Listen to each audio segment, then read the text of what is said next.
La charla de hoy, que es el inicio de Cuaresma, pues tiene que haber un cambio, ¿no? Porque hay un cambio de contemplación hacia donde el Señor quiere dirigirnos. Y lo que voy a hacer es darles la charla o la reflexión de hoy. Va a ser la carta que van a recibir hoy en la noche.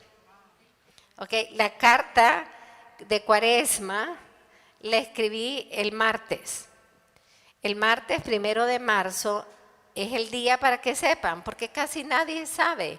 Es el día que celebramos en la iglesia el rostro de nuestro Señor. Y ese día, en oración, fue que el Señor me dio el tema de la carta. La empecé a escribir y yo creía que iba a ser 3 páginas y terminó en inglés en 7, en español en 8. Porque el español siempre es como que tiene más palabras, ¿no? Pero yo les voy a pedir, yo solo voy a hablarles 1 hora, pero sí que se la tomen para oración toda la Cuaresma. Ese 1 de marzo, mientras estaba contemplando un hermosísimo rostro del Señor que tenemos en nuestra capilla, no es este, si ven la misa, van a ver el rostro del Señor. Ese nos lo regaló nuestro arzobispo en Roma, ahora que estuve en Roma en noviembre. Y parece que porque me hacía tanta historia y tanta emoción que me estaba dando, que es un arte muy especial de Italia, con unas rocas especiales. La cosa es que desde que vino, que pesa más que no sé qué, quizás más que yo, y eso es bastante, cuando lo pusimos al pie del altar, hermano, se le transformó el rostro. Es una dulzura en el rostro porque es el rostro muerto del Señor. Estaba rezando ante él cuando le dijo, Señor, ¿qué tema toco para la familia como carta de Cuaresma? Como ese camino que vamos a seguir juntos esta Cuaresma, que nos lleve de verdad a una auténtica conversión. Sí, de verdad abrimos el corazón porque todo depende de nuestra libertad. Y en ese momento me di cuenta, wow, qué simbólico que este año la fiesta del Santo Rostro del Señor es víspera del inicio de la Cuaresma. Fue martes y el miércoles era miércoles de ceniza. Sentí algo muy fuerte en ese momento y empecé a orar y el Señor puso en mi corazón cuando le decía, ¿de qué les hablo a la familia? Que el Señor me mostraba que el camino para esta Cuaresma, para toda la familia, era la contemplación de sus llagas. De las llagas de su rostro, las 5 llagas que son las que más nosotros conocemos y que contemplamos sobre su pasión, pero también sentí muy fuerte, y aquí está una pinturita, que el Señor me decía que les hablara de la llaga de su hombro, que quería la contemplación de las llagas de su rostro, de las 5 llagas que son las tradicionales, pero que también les llevara a contemplar la llaga de su hombro. Una llaga, la de su hombro, que es generalmente ignorada, a pesar de que, como le dijera Jesús a San Bernardo de Clairvaux, cuando este santo le preguntó a Jesús, ¿cuál es la llaga que más te dolió, por la que más sufriste? Y Jesús le respondió a San Bernardo, la llaga de mi hombro, que se abría mientras cargaba la cruz en el camino del Calvario. Una terrible llaga que fue más dolorosa que las otras, pero que los hombres casi nunca hablan de ella.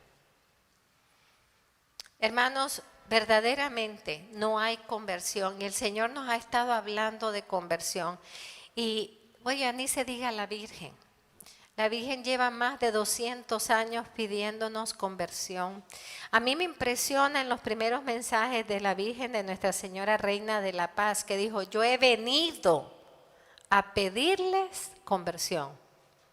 Es casi el evangelio de hoy, ¿verdad? Yo he venido y entro con los pecadores a pedirles que se conviertan. Pues el Señor quiere que tengamos una auténtica conversión, porque no hay esperanza para el mundo más que la conversión del corazón humano. Y tiene que empezar por nosotros. Y el grave problema de nosotros es lo que le pasó a los fariseos y a los maestros de la ley, que criticaron a Jesús porque fue a comer a la casa de Leví, de Mateo. ¿Cómo es que come con pecadores? Como si ellos no fueran pecadores. Pero ¿cuál es la tendencia que nos puede pasar a nosotros los que estamos en los caminos del Señor? Caminos. O sea, que significa que hay que seguir caminando. Que nos creamos que ya estamos convertidos. Hermanos, la conversión es una acción de amor diaria. Que hay que tener una honestidad profunda para contemplar nuestro interior y decir, espérate, esta actitud que yo tuve no es de Dios. Esta contestación que yo di no es del Señor. Ponerme brava o bravo si no me pusieron de usher no es del Señor. Tenemos que analizarnos cuáles son nuestros pecados. Y hay que darle nombres, hermanos. Empecemos por los capitales, porque yo espero que ustedes ninguno tenga un pecado mortal. Pero por seguro sé que todos tenemos un pecado capital. Y los pecados capitales, ¿por qué se le llaman capitales? Porque son la raíz de todos los demás pecados. Así que imagínense, cuando ustedes estudian un pecado y se examinan un pecado, también tienen que examinarse las ramificaciones que tiene ese pecado en su vida personal. Porque nuestros pecados, hermanos, sí, ya yo sé que lo decimos y lo decimos, por tu santa cruz has redimido al mundo, o sea, me has redimido a mí por tu santa cruz. Hermano, postrados deberíamos de quedar, que por su santa cruz el Señor nos ha redimido, nos ha liberado del pecado. O sea, cada sufrimiento de Cristo, la razón es nuestros pecados, no los de aquellos, ¿eh? No de esos malandros, como dice un Nica buenísimo que habla, los malandros, no, yo le he causado sufrimiento a Cristo con mis pecados. Por nuestras ataduras, porque vamos a ir viendo que no solamente son los pecados, nuestras ataduras, nuestras obstinaciones. ¿Qué cosa es eso? Ay, es que yo soy así. Ay, yo soy así y ya no voy a cambiar. ¿Para cómo me lo dice? Como es el dicho de la sepultura, genio y figura hasta la sepultura. Y lo decimos tan normalmente, hermanos, y esa es una ofensa a la sangre de Cristo. O sea, lo que le estoy diciendo al Señor es, mira, tú moriste por mí, tú te sangraste por mí, tú estás todo llagado por mí, pero yo, como soy, voy a seguir siendo hasta que me muera. Eso es lo que le estamos diciendo. ¿Qué quiere decir eso? Que en realidad nosotros no nos dolemos por la obstinación de nuestras actitudes, de nuestra, ay, es que yo, de verdad que yo tengo una dificultad y cuando yo veo eso no me lo aguanto y tengo que pegar 4 gritos. Bueno, eso es una obstinación a tu pecado. ¿Y saben qué? Todo el mundo pregunta, ¿cuál es el peor pecado? Porque Jesús dijo, el peor pecado es contra el Espíritu Santo. ¿Cuál es ese? A ver, ¿cuál es ese? Yo sé que no me lo van a contestar porque nadie sabe, porque me lo viven preguntando. ¿Saben cuál es el pecado contra el Espíritu Santo? La obstinación en la falta de conversión en las áreas de nuestra vida, porque el Espíritu Santo es el santificador. el que quiere darte un corazón nuevo, el que quiere hacerte una criatura nueva. Y cuando yo no le dejo, en algún área de nuestra vida, no tiene que ser en su totalidad, en algún área de nuestra vida que se mantiene obstinada en mis gestos rudos, o si estoy brava volteo la cara. Hermanos, Jesús no volteó la cara cuando lo escupían, cuando lo golpeaban. Por eso es que los santos todos siempre decían que no hay conversión sin la contemplación seria de la pasión de Cristo. Nosotros no podemos de corazón entrar en Cuaresma, en la contemplación de la pasión de los sufrimientos de nuestro Señor por nuestra salvación. Añadan siempre eso, por nuestra salvación, si no lo amamos de corazón. Hermanos, si no amamos de corazón, no nos duele el dolor, ni del Señor ni de los demás. Si nosotros no tenemos un profundo amor por sus llagas, hay que ponerse en los pies o en el corazón de nuestra Santísima Madre cada vez que ella veía que se abría el cuerpo de Cristo en la flagelación, antes de la flagelación. Él ya estaba ya herido cuando llegó a la flagelación, pero la flagelación le rompió todo su cuerpo. Y para los que decían, ay, yo no voy a ver la pasión de Cristo, muy sangrienta. Yo le dije, no, si le faltó todavía. Le faltó, porque una película no puede representar, por muy bien que lo hicieran, no puede representar plenamente la realidad. Ahora lo hicieron lo más cercano a la realidad. Pero ¿por qué la persiguió el mundo? E incluso católicos. Porque no queremos ver el precio de nuestra salvación para poder mantenernos en la comodidad y en la mediocridad de nuestro pecado. Cada una de las llagas del Señor tiene una historia. Y tiene una historia que decirnos.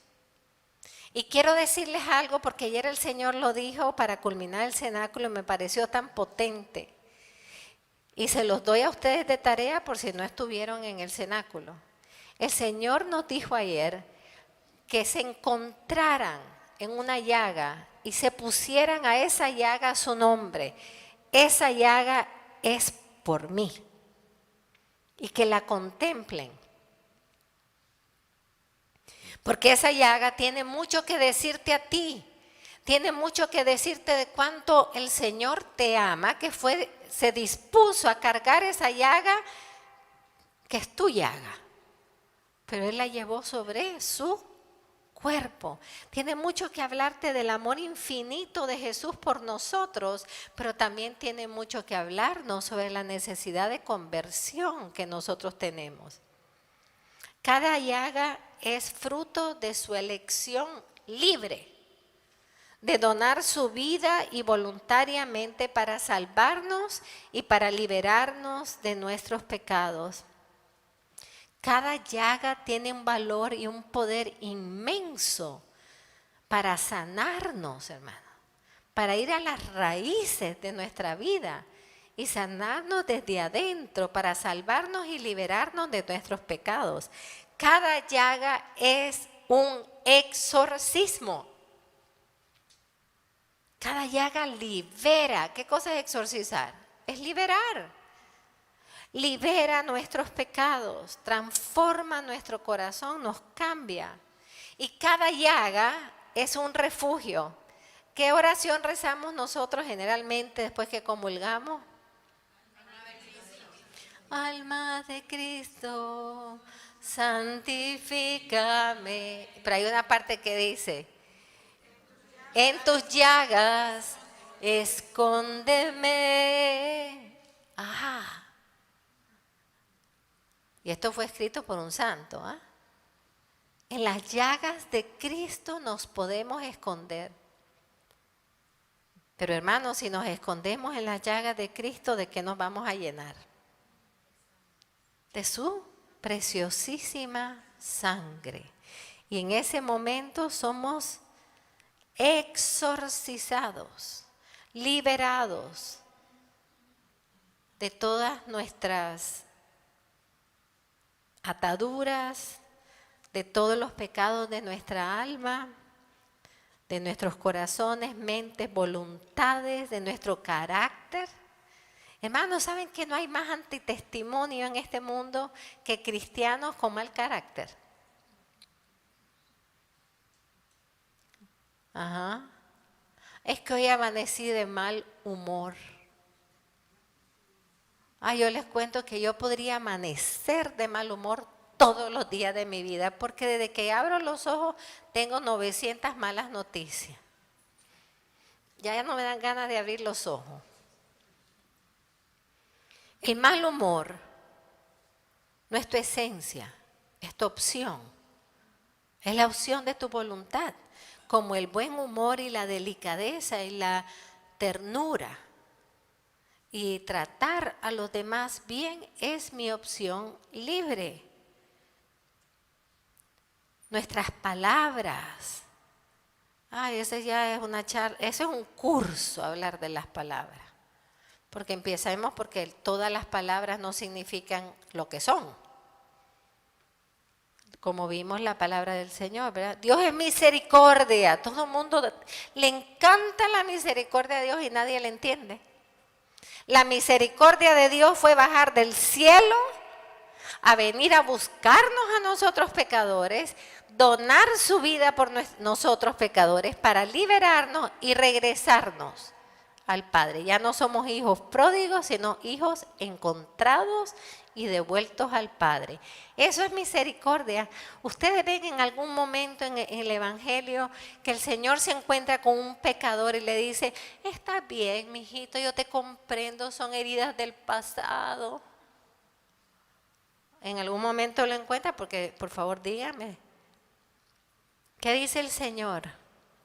Le da su amor, lo mira con amor para sanarle todo su pasado. Lo levanta para devolverle la dignidad. ¿Y después qué le dice?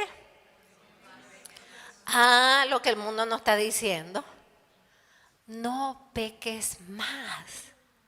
Porque yo no vine a donar mi vida, a darte mi vida. Yo no vine a traer vida en abundancia para que te quedes en las ataduras de los esclavos. Te vine a liberar de la esclavitud. Nuestras formas de pensar, hermano, nosotros no le damos mucha importancia. ¿Y cuántas veces yo hablo de la lógica? La lógica del Evangelio no es la lógica del mundo. Y nosotros somos hijos de nuestra cultura y tenemos que darnos cuenta cómo pensamos. No, si ese me trata mal, yo le contesto.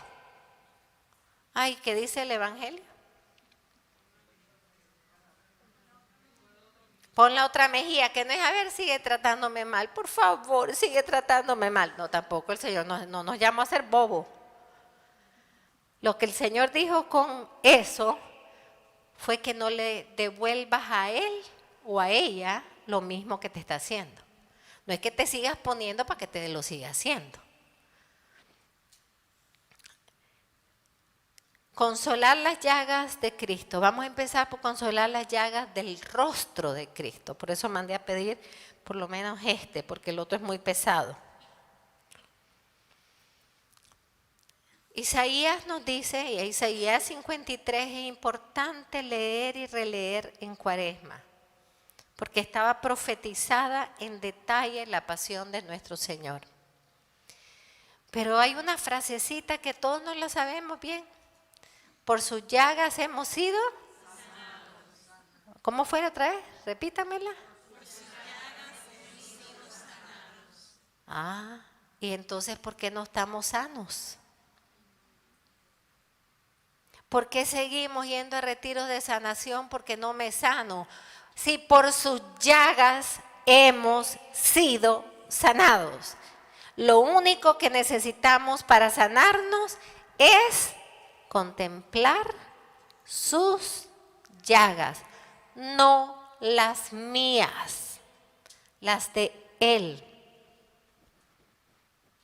Hubo una persona que consoló el rostro de nuestro Señor. Ella, o sea que no me va a decir que es la madre, pero no estoy hablando de ella. La Verónica. Porque ella entiende una cosa, hermanos, por sus llagas somos sanados, pero no es una acción mágica ni automática. Requiere de nuestra activa acción y de respuesta de amor de nuestra parte, como lo hizo la Verónica. Hay que imaginarse, hay que entrar en los pasajes, hermanos. Esta mujer que está viendo toda la oscuridad, que está viendo los gritos, las blasfemias, las carcajadas, las burlas, está viendo todo eso. Toda la persecución contra Jesús, está viendo el horror y la fealdad, como la que estamos viendo en Ucrania, horror y fealdad del pecado de la humanidad que la está rodeando por completo a ella. Y sin embargo, en medio de tanto horror, viene Jesús cargando su cruz. Todo desfigurado, hermano. Y sabe distinguir el horror del pecado y la belleza del amor, aún en el rostro desfigurado de nuestro Señor. Sabe descubrir el esplendor del amor. Sabe ver cómo el amor camina, golpeado, azotado, herido en medio del horror del mundo, pero con una dulce y sencilla y humilde dignidad. ¿Y qué hace la Verónica? Un acto de amor y de valentía, porque ella no sabía si los soldados la cogían, ¿ah? Y sale de frente. ¿Qué hace? Pues para las que andan con el chal ahí, ¿verdad? Se quita su chalito, que no se llama chal en esa época, ¿verdad? Pero se quita su manto blanco con que ella estaba recubierta, y se quita algo suyo. Aquí viene lo importante. Se quita algo suyo. ¿Para qué? Para enjugar, para sanar, para limpiar el rostro de nuestro Señor, que ya desde el Jueves Santo viene apaleado, golpeado, la nariz rota, los ojos ensangrentados por la corona de espina, la boca toda rota. Y ella se acerca con la ternura femenina a limpiarle el rostro del Señor. Y ustedes se ven en la película cómo fue. Que el Señor coge con sus manos llenas de sangre ese manto y la mira. Está viendo a alguien que lo ama, que lo está consolando. ¿Le va a quitar las heridas? No, pero ya las heridas encontraron otro propósito. Aquí está otra alma que está siendo sanada por el poder de mis heridas. Hermanos, cada vez que hacemos un acto de amor, por muy pequeño que sea, siempre ese acto encontrará la abundancia de amor de Dios. ¿Se acuerdan cuando los apóstoles, fue uno de los evangelios de esta semana, que le dicen, Señor, lo hemos dejado todo, hemos dejado casa, Padre, toda la lista que nosotros hacemos, Señor, si yo todos los primeros sábados yo estoy ahí y los viernes en el cenáculo y ayudo en esto, o sea, y estaban como los apóstoles, la gran lista de sus sacrificios por seguir a Jesús. Y Jesús le dice, sí, es cierto. Pero el que ha dejado todo por mí, el que ha dejado padre, madre, esposo, padre, hijos, tierra, papá, el carro, el trabajito, el no sé cuánto, la marca de la camisa, todo lo que tú hayas dejado,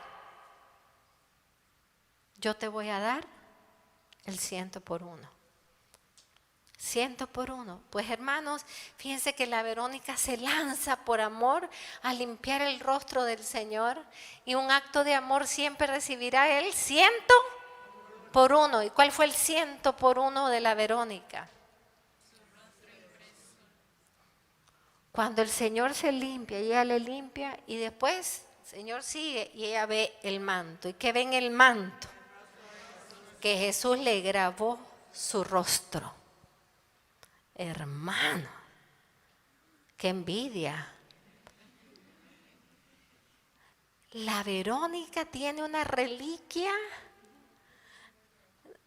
No hay grado para esa reliquia, pues. El rostro sufriente de Cristo. ¿Y por qué se lo dejó grabado? ¿Qué quiso enseñarnos Jesús con ese gesto? De que por sus llagas hemos sido sanados. En el momento que Él graba su rostro herido, no glorioso, no, herido, en aquel manto blanco de la Verónica, le está diciendo: te estoy grabando con mis llagas, mi rostro en tu alma. Te estoy devolviendo la auténtica semejanza e imagen con Dios.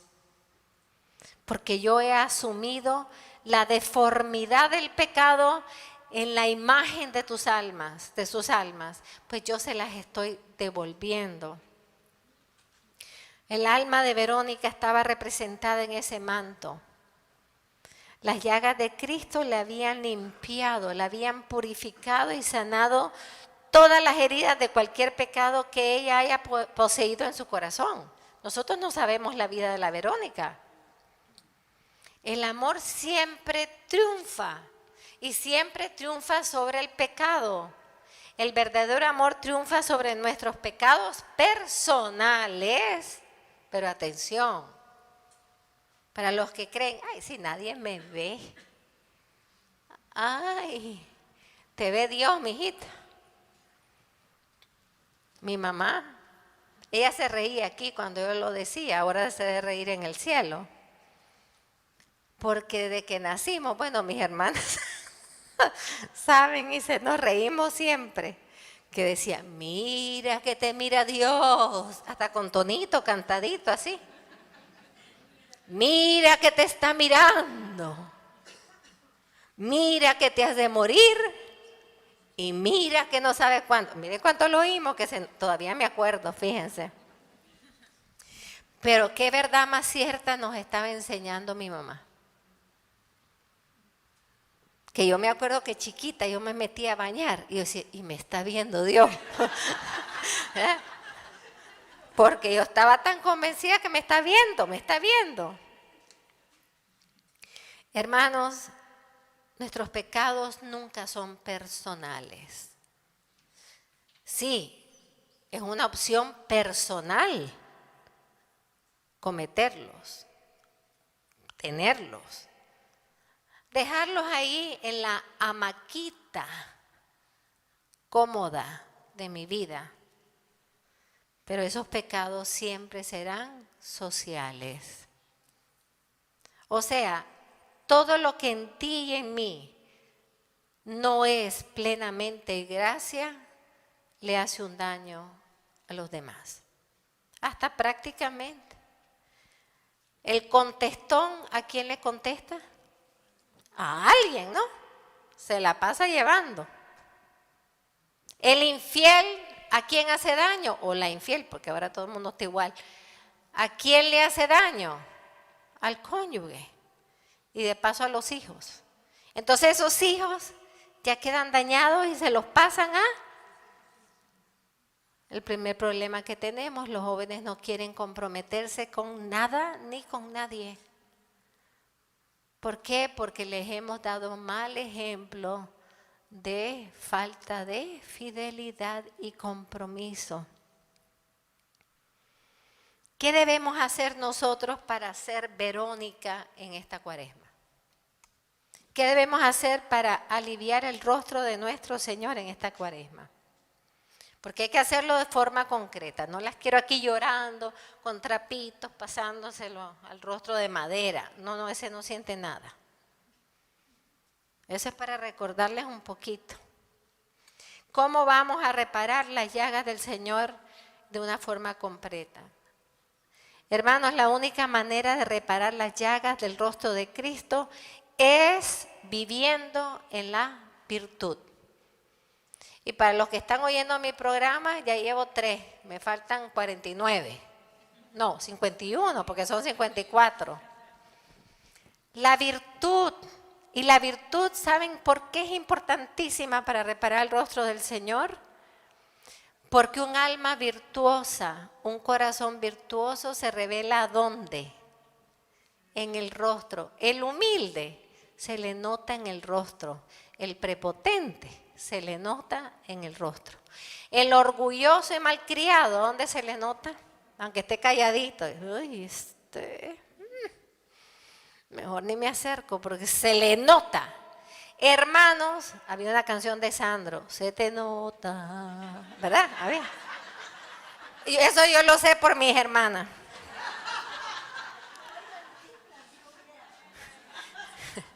Sí, porque ellas eran de la época más de Sandro, yo era de Camilo Sesto. Todo se nos nota, hermanos. Olvidémonos que podemos esconder lo que llevamos por dentro. No se puede esconder. Gracias a Dios no se puede esconder. Si tu mirada es curiosa, se nota. Se nota. La gentileza, la serenidad en nuestros gestos repara la dureza que le golpearon al Señor su rostro. Nosotros tenemos que tener un rostro que refleje lo que tenemos por dentro. Nosotros confiamos en el Señor. Parece que no. Bueno. A ver, nosotros confiamos en el Señor. Ahora, eso no quiere decir que en algunos momentos tengamos miedo, porque en la humanidad frágil, a veces tenemos miedo. Pero en general tenemos que tener confianza. Una cara que tiene confianza se nota, ¿verdad? Porque la que tiene miedo, la angustia se le nota, pero hasta en el pelo. ¿Verdad? Hermanos, la mortificación de nuestros sentidos. ¿Saben que la vida ascética no ha pasado de moda por mucho que digan que ha pasado de moda? La vida ascética es fundamental para la santidad. Sin vida ascética no hay santidad. Hay que mortificar los sentidos. Ya sé, por si acaso alguien me pregunta, porque ya me pasó en una charla. ¿Y cuáles son los sentidos? Porque ya en este tiempo hay que preguntar todo. Los ojos, hay que mortificar los ojos. Ay, hermano, eso es un curso entero. Mortificar los oídos, mortificar la boca. Por eso el ayuno es importante, no solamente para mortificar la comida de la boca, sino para cerrar la boca, period. Y así permitir que los golpes que Jesús recibió, yo como tuve un golpetazo un Viernes Santo cerca del Santo Sepulcro en mi nariz, que ya no me quedó igual. Entiendo una migajita de lo que fue aquel palo con que le dieron en la nariz al Señor. Por eso está quebrada la nariz del Señor en el manto de Turín. Los escupitazos. ¿Alguno de ustedes ha recibido un escupitazo? Yo sí. Y se siente horrible. Lo primero que se siente horrible es porque me lo tiró otro, uno que no sé quién es, y me cayó la saliva en mi cara. Pero también por lo que significa, estaba tirándole un escupitazo a una religiosa. Era un signo ateo, un signo de rechazo a la religión. Hermanos, nosotros tenemos que permitir la penitencia de los sentidos, porque todos los sentidos del Señor fueron duramente golpeados. Los ojos del Señor, además de los golpes, cuando le entierran la corona de espinas. Para los que han ido a Tierra Santa, hemos ido al árbol de las espinas. ¿Se acuerdan las espinas? Que no son espinitas, ¿verdad? Porque nos encanta ponerlas casi como si fueran así una astillita. No, las espinas eran así. Y si van a Roma, la Santa Croce, ahí están, o en París, eran así las espinas. Entonces traten de entender que le entierran esas espinas de unas 2 o 3 pulgadas aquí adentro. ¿A dónde van esas espinas? A romper todos los nervios oculares. Por eso los ojos del Señor están llenos de sangre. Y qué bueno que la pasión del Señor puso los ojos del Señor llenos de sangre, porque así fue. Entonces, hermanos, Jesús, ¿qué iba viendo en su pasión? Muy poco. Porque la sangre le estaba cubriendo sus ojos. Hermanos, dejemos que la sangre del Señor cubra nuestros ojos para que veamos poco. Porque vemos muy poco de lo necesario y vemos mucho de lo innecesario. La sangre del Señor tiene que liberarnos de la obsesión de controlar con la mirada, de estarme fijando en la viga del otro en vez de ver, ¿cómo es? La astilla del otro en vez de ver la viga que yo llevo por dentro. Nuestra mirada es muchas veces causa de pecado. Y Jesús iba en su pasión con sus ojos llenos de sangre, cuando los podía levantar y ver algo, ¿a quién miraba? A la Virgen. Hermanos, nosotros tenemos que caminar así en la vida. Tenemos que aprender a caminar viendo lo que nos corresponde según nuestros deberes. Porque hay gente que no ve sus deberes, ve los deberes de los demás que no los cumplen. Pero como no están viendo los suyos, tampoco los cumplen. Nuestra mirada tiene que ser como la de Caná, que está atenta a ver el bien de los demás. No para criticar, no para juzgar, no para estar viendo, ¿ay, vino o no vino? ¿Dónde se sentó? ¿Con quién se sentó? Hermanos, cuánta pudrición permitimos dentro de nuestro corazón por nuestros sentidos, y los ojos de Cristo estaban llenos de sangre. ¿Y por qué los dejó llenarse de sangre? Para que los nuestros fuesen sanados. ¿Cuántos ciegos sanó el Señor, verdad? Incluso cuando él lee Isaías 61 en la sinagoga, que casi lo precipitan, ¿verdad? Lo primero que dice, venido a sanar a los ciegos. Y sanó a muchos ciegos físicos, pero lo que más sanó fue a los ciegos del alma. Hermanos, nos hemos preguntado si nosotros tenemos ceguera interior. En el examen de conciencia antes de confesarse, pregúntense si tenemos alguna ceguera interior, porque fíjense que yo veo, por ejemplo, cuando tengo que reunirme con gente, tú te das cuenta que mal le hablas tú a tu hermano. Yo, jamás. Pues si lo estás haciendo enfrente de mí, ay, no lo vi.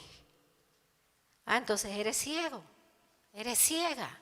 Hermanos, ¿cuántas cosas haremos que no vemos? Y si lo vemos, a lo mejor lo vemos turbio. Acuérdense el ciego aquel del proceso del turbio hasta llegar a ver bien. ¿Cuántas cosas turbias nosotros vemos y nos conformamos? Ay, sí, ya medio veo que de vez en cuando hago eso.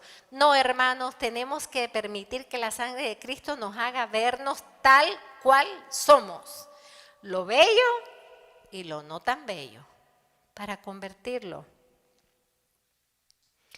Hay que consolar el sufrimiento de sus ojos teniendo una nueva mirada. Una mirada de amor. Una mirada, ¿saben que por una mirada? Ay, esa era una canción al inicio de la renovación. Una mirada de fe, una mirada de fe, que puede cambiar al pecador. Una mirada tuya, llena de amor. Y yo lo he visto, hermanos. Puede convertir a grandes pecadores. Una sola mirada. No dije una sola palabra, una sola mirada. Como Jesús, la mayoría de sus obras sanadoras, las hizo mirando. Pasaba mirando persona por persona. ¿No se acuerdan a Juan Pablo? Como decía la gente, habían 10 millones de gente. Y decía, pasó y me miró a mí. Y era cierto, ¿eh? Aunque iba pasando entre millones, iba viendo a cada persona. Y esa mirada, yo vi a gente caer de rodillas, clamando perdón por sus pecados. Por la mirada, por Juan Pablo, que pasó un segundo. La mirada de amor es la única que tiene Jesús. Es la única que tiene Jesús. ¿Cómo están nuestros ojos? Son preguntas. Yo aquí me estoy salteando muchas cosas. La carta está bien definidita, ¿eh? Todas las preguntas que se tienen que hacer. ¿Cómo está nuestra mirada? ¿Cómo usamos nosotros nuestros ojos? ¿Para qué los usamos? Ay, para hacer lectura espiritual, qué bueno.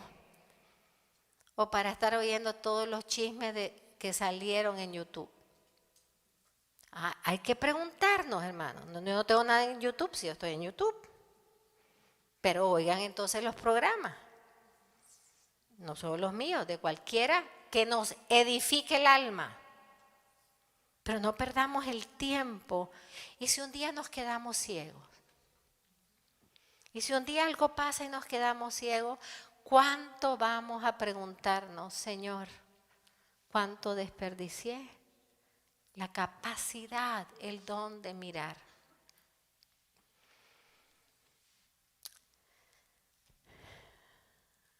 ¿Cuánto en nosotros hay que purificar? ¿Cómo hay que purificar el orgullo, el control, el egoísmo, la envidia que entra en nuestros corazones a través de nuestros ojos? ¿Nosotros mantenemos silencio en nuestros labios, hermanos?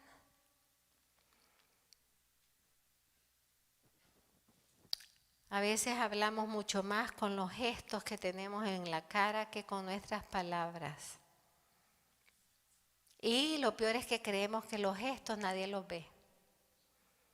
Los gestos tienen más poder que las palabras. ¿Es mi rostro el reflejo del rostro de Cristo?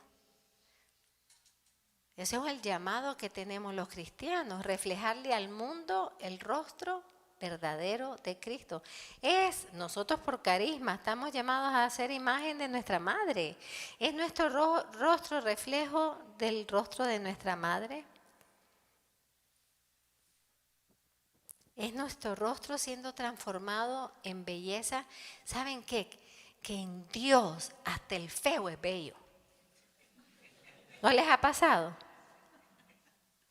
Yo me acuerdo una vez, estábamos en Medjugorje, estaba el santo San Leopoldo, que es chaparrito, era chaparrito pues, porque en el cielo ya seguro que ya creció un poquito más. Y dije, ay, qué santito tan chaparrito. Y era el santo que más confesó, más que el Padre Pío. El más grande en su alma.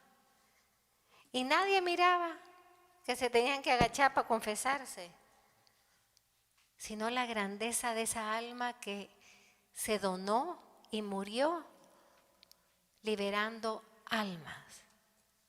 Hermanos, cuando a la Virgen le preguntan, ¿por qué eres tan bella? Ella no dice, ay, porque yo soy la madre del Señor y porque yo tenía que darle mi humanidad. No dijo eso. Dice, porque yo amo. El amor embellece, el pecado nos afea. ¿Así se dice en español? Estamos llamados a que la gente encuentre en nuestro rostro el rostro de Cristo. ¿O acaso Jesús nos diga, ven y ve? ¿Saben que el único rostro de Cristo que mucha gente va a ver es el tuyo? Y cuando te ve a ti, va a decir, ¿y por qué tú tienes ese rostro? ¿Por qué tú tienes esa paz, esa serenidad? Porque tengo a Cristo en mi corazón. Ahí viene el momento de la gran evangelización. Primero evangelizó tu rostro y después le vas a llevar a quien te transformó a ti tu propio rostro. Nuestros oídos. No hay que limpiarlo nada más con Q-tips. Hay que limpiar los oídos con la sangre de nuestro Señor, que estaban llenos de su sangre. ¿Para qué son los oídos, hermano? Para escuchar. ¿Qué escuchamos? ¿Qué escuchamos? O sea, el Señor nos dio oído para escuchar la voz de Dios, para escuchar su palabra. Y aquí viene la distracción. Pregúntense de hoy en adelante si 5 minutos después que oyeron el Evangelio se acuerdan de qué se trató el Evangelio. Y no lo busquen en el teléfono. Piensen si se recuerdan. Porque nosotros no nos recordamos de las cosas. Porque cuando las cosas están sucediendo, estamos distraídos con otros pensamientos, con otras ideas, con otras cosas. La distracción es un arma poderosísima del demonio. El mundo está distraído, fíjense. Sí, todo el mundo está viendo las noticias de Ucrania. ¿Pero qué están haciendo? Solo hay unos cuantos buenos en Europa y me quedé en shock. De Nicaragua, que se ofrecieron a ir de voluntarios a pelear al lado de los ucranianos.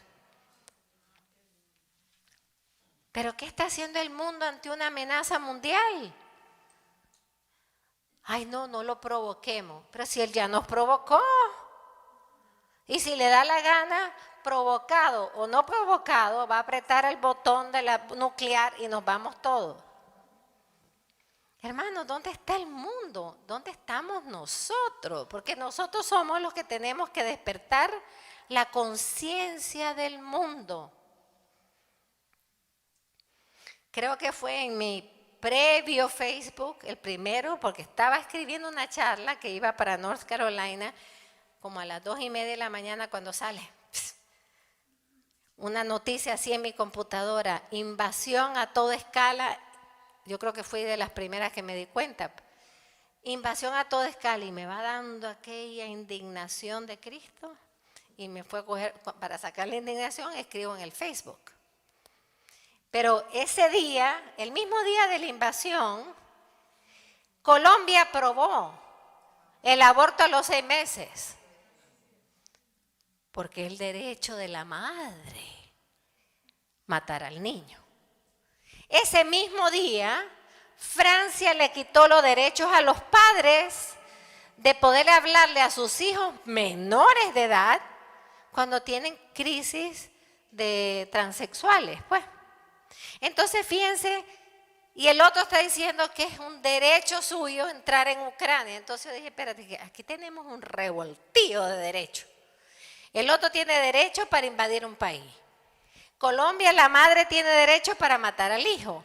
Y en Francia, los padres no tienen ningún derecho de decirle nada a los hijos. Entonces, ¿quién tiene derecho?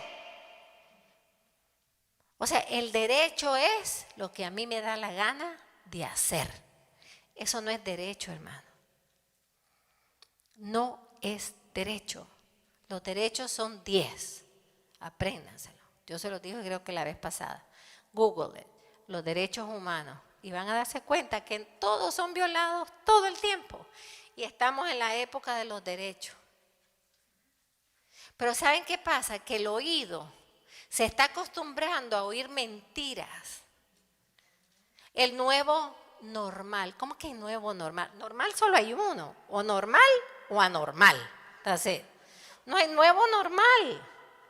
Y todo el mundo, el new normal es esto, el new normal. ¿Cómo que new normal? Si solo que yo sepa en el diccionario solo hay normal y anormal. Entonces me quiere decir que la normal es el nuevo normal. Lo siento mucho, yo no creo en eso. ¿Qué se está acostumbrando nuestro oído a oír, hermanos? Mentiras y manipulaciones. Y entonces, ¿qué nos estamos acostumbrando a pensar? Mentiras y manipulaciones. Entonces, ¿qué nos estamos acostumbrando a hacer? A mentir y manipular. Por eso es que la corona de espinas nos tiene que bañar a todos, para cambiarnos la mente. El golpetazo en sus labios rajados, que dicen que rajó casi la mitad de su lengua. Ay, hermano, cómo le rajamos la lengua al Señor cada vez que la usamos para todo menos para darle gracias y para alabarle e edificar a los demás. ¿Cómo usamos ese don? ¿Y si fuéramos mudos? Si fuéramos mudos. Por eso es que es bueno tener por lo menos un día al mes de total silencio para restringir, para moderar la capacidad de guardar silencio. Una casi incapacidad de nuestros tiempos. Yo me encantan las peregrinaciones porque digo, ok, termino mi charla. Tienen 20 minutos de silencio para reflexionar. Doy la vuelta y ya reflexionaron. Y hermanos, sin silencio no se guarda nada, ¿saben? Sin silencio no se guarda la palabra en nuestro corazón. ¿Por qué la Virgen guardaba todo en su corazón? Porque contemplaba, sus ojos estaban fijos en Cristo, su oído estaba atento a la voz de su Hijo y su corazón estaba siempre guardando todo en el silencio de su corazón. Voy a llegar a la llaga del hombro, pero como les voy a mandar la carta, ustedes la leen completa. Ya les dije que San Bernardo, en una aparición que tuvo de Jesús, le preguntó, ¿cuál fue la llaga que más te dolió? Y Jesús le dijo, la llaga de mi hombro, la que me causó cargar esa pesada cruz por todo el camino del Calvario. Y también el Señor le dijo, es la más ignorada, la que nadie habla de ella. Yo quiero abrirles un momentito la contemplación de esa llaga, hermanos. El peso de la cruz. Era una cruz pesada, era de madera. ¿A dónde la llevaba él? En su hombro. Por lo tanto tiene en la llaga que ya se le había abierto en la flagelación, está puesta el peso de su cruz de madera. Y cada vez que él va caminando, ¿qué va haciendo la madera? Abriendo la llaga hasta que llega a tocar la madera con su hueso. ¿Cómo no va a ser dolorosa? Yo le pido profundamente perdón al Señor por la llaga de su hombro, tan olvidada y que nunca hemos reparado por esa llaga. Santa Matilde, Santa Gertrudis, dos grandes místicas. Jesús les explicó el gran dolor de esa llaga y dice, pero me duele que los hombres nunca oren a esa llaga y nunca se recuerden del sacrificio de llevar esa llaga. Solo hace unos meses, como testimonio personal, hay dos cositas rapiditas. Antes de eso, como 2 semanas antes, yo estaba en un santuario mariano y yo en la noche me gusta cuando no hay gente caminar y rezar. Y de repente volteo a ver así y había una tiendecita a medianoche abierta. Y pues yo, que siempre ando viendo qué quiere el Señor que yo tenga para todos, entré. Y habían bellezas de pintura, pero bellezas. Y ay, Señor, ¿para qué me metiste en esta? Y se me llevan los ojos así, la señora muy amable. Y de pronto le digo, Señor, dame una barata y la que tú quieres. Y volteé a ver así y vi esta foto. La llaga de su hombro. Se me fue la vida cuando la vi y supe que el Señor quería que la llevara. Y lo más hermoso fue, dale vuelta para que lo vean todos, ¿sí? Por favor, que la señora me la regaló. Bien barata me salió. Unas semanas más tarde, yo estoy trabajando en Roma y fuimos al Padre Pío y un sacerdote, el que trajo el corazón, es muy amigo nuestro, y nos dio con una familia y un sacerdote un tour privado en la tarde por todos los lugares del Padre Pío. Y nos llevó al cuartito, la celda, que fue la primera celda donde él vivió por muchos años. Ahí es donde tuvo las batallas más grandes con el demonio. Y cuando entramos en esa celda es donde están guardando ahora, cuando no sale al público, que no ha salido por largo tiempo, el corazón incorrupto del Padre Pío.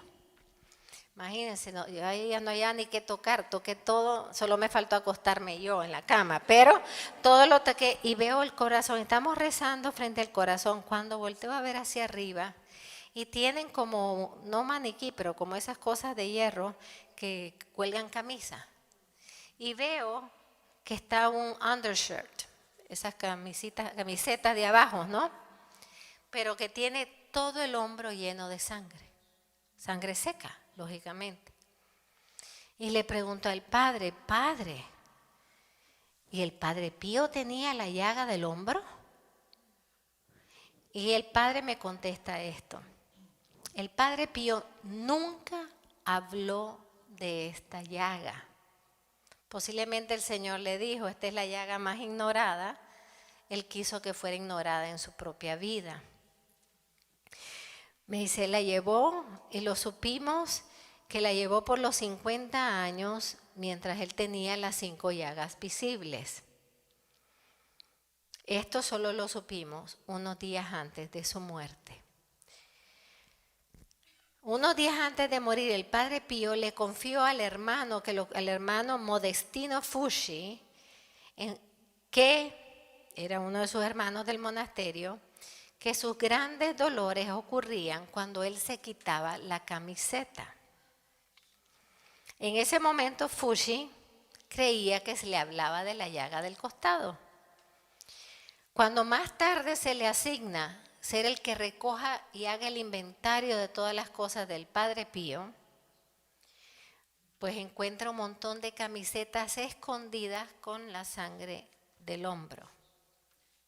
Entonces él se va a la celda, se arrodilla con las camisetas y le dice, Padre Pío, dime de verdad si esta llaga tú la llevaste y si te dolió tanto, dame una señal. Y se quedó dormido ahí en la celda. A la 1 de la mañana se despertó el fray Modestino con un dolor agudísimo en su hombro derecho. Y el cuarto se llenó de aroma de flores, que es una de las señales de la presencia del Padre Pío. Y escuchó la voz del Padre Pío que le dijo, tú estás sintiendo lo que yo tuve que sufrir por 50 años. Solo hubo una persona, yo creo que no es casualidad lo que les voy a decir, solo hubo una persona en toda la vida del Padre Pío que supo que él tuvo la llaga del hombro. Y esa persona fue el Padre Caro Botigua. Creo que no es casualidad que estén juntitos. El Padre Caro Botigua, todos ustedes saben y lo han leído y lo han visto en película, él se fue a confesar con el Padre Pío, que fue cuando el Padre Pío le profetiza que va a ser Papa. Y el padre Carol Botiwa le preguntó a él cuál era la llaga, la misma pregunta de San Bernardo, cuál era la llaga que más le dolió. Y el padre Pío le dijo, no le digas a nadie, pero es la llaga de mi hombro de la que nadie conoce y nunca ha sido tratada ni curada. Hermanos, ¿de qué nos quiere liberar la llaga del hombro del Señor? De nuestra falta de radicalidad en el seguimiento de Cristo. Padre habló eso hoy en la homilía. Jesús dijo, el que quiera ser mi discípulo, ¿qué tiene que hacer? Primero que nada, negarse a sí mismo. Por favor, pónganlo bien en grande. Negarse a sí mismo en una cultura de la idolatría del yo. No podemos ser discípulos si no nos negamos a nosotros mismos. Y el próximo es, y que cargue con su cruz y me siga. O sea, no podemos decir que somos seguidores de Cristo si primero no hemos asumido la cruz que Él ha decidido para nosotros, que Él nos ha donado para que nos lleve al cielo. ¿Cómo vivimos este llamado de seguir a Cristo en fidelidad y en total disponibilidad de cargar nuestras cruces diarias? ¿Cómo vivimos esa capacidad de sufrir como Cristo y con Cristo y a través de Cristo en una cultura donde el sufrimiento es casi un demonio? Y sin embargo fuimos salvados por el sufrimiento de Cristo. Es difícil de imaginar lo que significa tener una cruz pesada de madera y que esa cruz te esté golpeando el hueso y abriendo y abriendo y abriendo esa llaga. Y cuando caía al suelo, imagínense esa llaga dándole ese golpe. ¿Cuánto arrepentimiento es necesario, hermanos, por nuestra falta de un auténtico discipulado? Por las tantas veces, a veces sutiles, en las que rehusamos cargar la cruz. Antes cargar la cruz era un honor.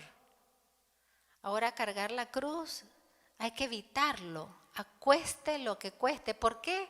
Por la mentalidad hedonista. ¿Cuál es la mentalidad hedonista?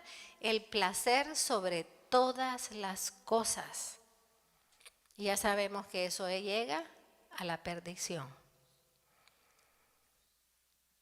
Cuando nosotros rehusamos las situaciones y los eventos de la vida y nos ponemos bravos.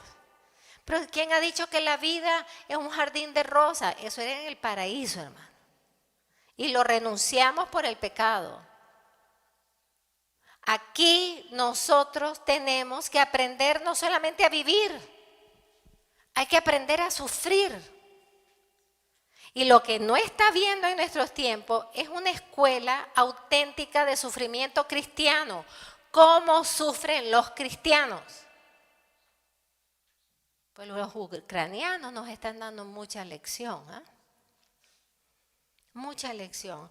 Los hermanos en los países donde son perseguidos, 360 millones, ayer leí la última estadística, 360 millones de cristianos son perseguidos activamente.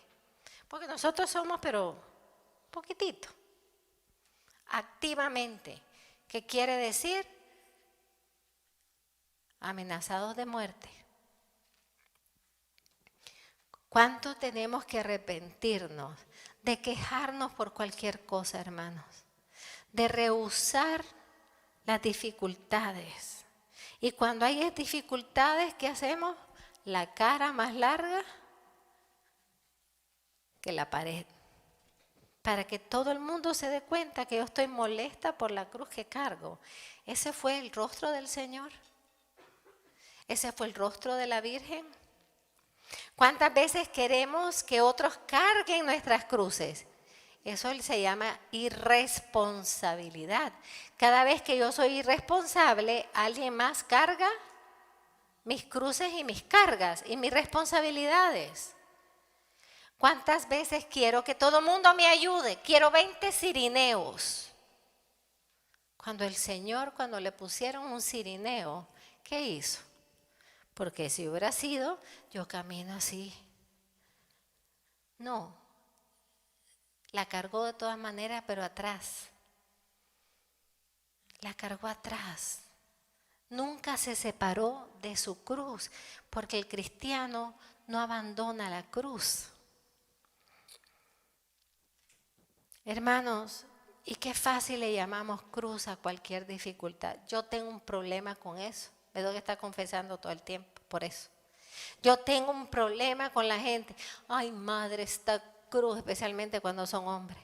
Esta cruz que estoy llevando. ¿Y cuál es? Mire. Ay, es que mi cuñado es insoportable. Pues eso se llama astillita, no se llama cruz. ¿Tú sabes qué cosa es una cruz? Que te maten a tu hijo y te lo descuarticen enfrente. Eso es cruz. Que entren a tu casa y te quemen vivo a todos tus seres queridos. Eso es cruz. Que te invadan tu país y tú no te das como... Eso es cruz. Pero un cuñado insoportable, eso es una astillita de las más chiquitas, casi invisible. Hermanos, qué horror que nosotros los cristianos le llamemos cruz a cualquier cosita, cuando la cruz es el signo de nuestra salvación. Cuánta imprudencia, cuánta falta de buenos comportamientos y pagamos consecuencias por ello. Entonces me encanta, pues, estoy pagando la cruz. ¿Cuál es la cruz? Me regañó mi jefe. ¿Y por qué te regañó tu jefe? Porque llegué tarde. Da gracias que no te votó. O sea, le llamamos cruz a las consecuencias de nuestros malos comportamientos. Qué bajeza de nuestra parte, perdón, pero qué bajeza de nuestra parte. Y la gente resentida. Ay. Y lo peor que se resienten por algo que pasó hace 20 años. Yo no tengo ni tiempo de acordarme qué pasó hace 20 años. Es que yo estaba triste y nadie me consoló. ¿Cuándo fue eso? Hace como 15 años. ¿Y cuánta gente te ha abrazado en los otros 15 años? No sé, no me he fijado. Porque nos aferramos al resentimiento en vez de aferrarnos al amor recibido. Hermanos, todo eso es parte de la cruz que iba siendo una llaga inmensa en el hombro del Señor. Voy a concluir con esto. Somos capaces nosotros de posponer nuestros propios intereses por el bien común. Somos capaces nosotros de negarnos y olvidarnos de nosotros mismos y de nuestra voluntad para hacer lo que sea mejor y necesario para los demás. Estamos dispuestos a negarnos a nosotros mismos. Y saben qué, hermano, hay una palabra que ya casi no se usa. Yo crecí con ella y me parece hermosísima. Y yo no sé por qué como que se ha quitado del diccionario mental de los católicos. La resignación cristiana. Cuando te decían, tú tienes un cáncer terminal. Y la persona decía, acepto con resignación cristiana. ¿Cuándo ustedes oyen eso ya? No, ponte la mente positiva para que se te quite el cáncer. ¿Ustedes han visto algún cáncer quitarse por mente positiva? No, hermano. Hay que tratarse. Hay que hacer todo lo posible por sanarse. Pero decir, pero me resigno a la voluntad de Dios. La última palabra la tiene la voluntad de Dios. Y eso yo se lo admiro a Marina. 8 años con un cáncer. 8 años con un cáncer. Y un cáncer que cuando me lo dijo, nunca se me va a olvidar. Madre, tengo cáncer. Pero me lo dijo tan tranquila que yo pensé que era como una bolita o algo así. Y le digo, bueno, que te vas a operar. Me dice, no, es cáncer terminal, estoy toda invadida. Pues, ¿qué podemos hacer por ti, además de orar? No, nada, tranquila. Yo voy a vivir hasta que Dios quiera. No me voy a hacer nada porque ya está terminal. ¿Para qué me voy a hacer algo? Pero yo voy a seguir sirviendo a mi Señor en mi parroquia y en esta familia. Hermanos, el Señor le dio 8 años a alguien con cáncer terminal y no por mente positiva, ¿saben? Por ser una mujer de adoración de 2 y 3 horas ante el Santísimo Sacramento y una sacristana de esas que casi no abundan, que no están peleándose quién pone el mantel, pasa planchando el mantel. Hermanos, ¿qué nos hace falta? Si perdemos la visión de la pasión de nuestro Señor, perdemos la visión de quiénes somos, porque el seguidor de Cristo tiene que cargar con su cruz. Tiene que cargar con su cruz. Ténganle cuidado a los que les quieren quitar las cruces, ¿eh?